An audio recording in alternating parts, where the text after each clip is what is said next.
Welcome to Employment Law This Week. I'm George Whipple.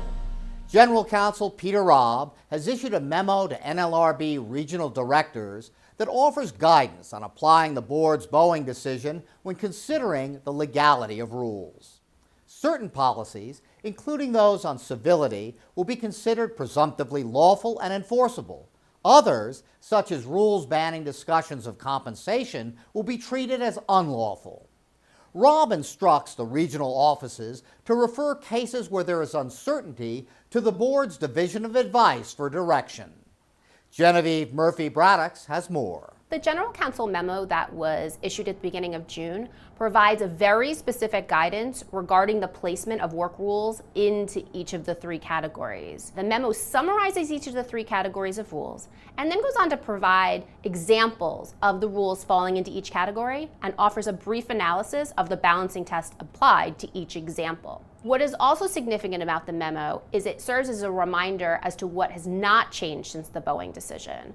So it makes clear that work rules that specifically ban protected concerted activity or that are promulgated directly in response to organizing or other protected activity remain unlawful.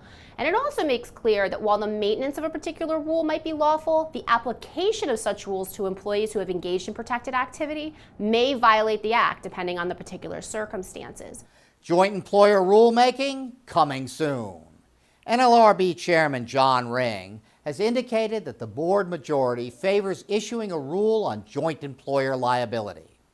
He expects a proposed rule to be issued by the end of the summer. The board's December 2017 Highbrand decision temporarily overturned the Obama-era browning-ferris test for joint employer status, rejecting its broad indirect control standard. Highbrand was overturned when it was alleged that board member William Emanuel had a conflict of interest and should have recused himself. The board will also review its process for determining conflicts of interest on the part of board members. Startups offering equity plans get regulatory relief. The legislation that President Trump signed in May to ease regulations under dodd-frank also contains some good news for startups. The law adjusts the Rule 701 thresholds, which allow private companies to offer equity to employees without registering the sales as public offerings. The cap will move from 5 million of securities sold in a 12-month period to 10 million. The New Jersey Senate wants no more secrecy around harassment claims. On a 34-1 vote, the chamber approved legislation banning non-disclosure agreements around sexual harassment claims. The bill is still pending in the House, where a vote is expected in the next few weeks. The legislation would also allow victims to keep their identities confidential and establishes jurisdiction in Superior Court, arguably bypassing arbitration agreements. Some are concerned that a provision in the bill would be preempted by the Federal Arbitration Act, particularly based on the recent Supreme Court ruling in Epic Systems. Finally, it's time for our tip of the week.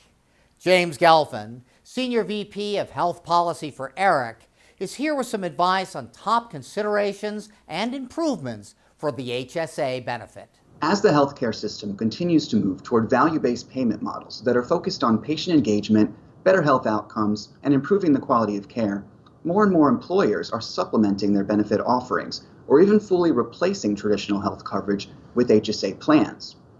Despite the positive benefits of HSAs, there are several limitations to high-deductible health plans that employers need to consider. For instance, HSA plans generally may not cover treatments to manage chronic conditions until the beneficiary has hit his or her deductible. HSA funds may not be used for dependents, such as adult children who are not tax dependents. And HDHP rules limit the ability of employers to steer beneficiaries to on- and near-site clinics or telemedicine options. The good news is that two pieces of pending legislation may help to alleviate some of these limitations in the near future. Thanks, James. That's it for Employment Law This Week. Thank you very much for watching, and we'll see you next time.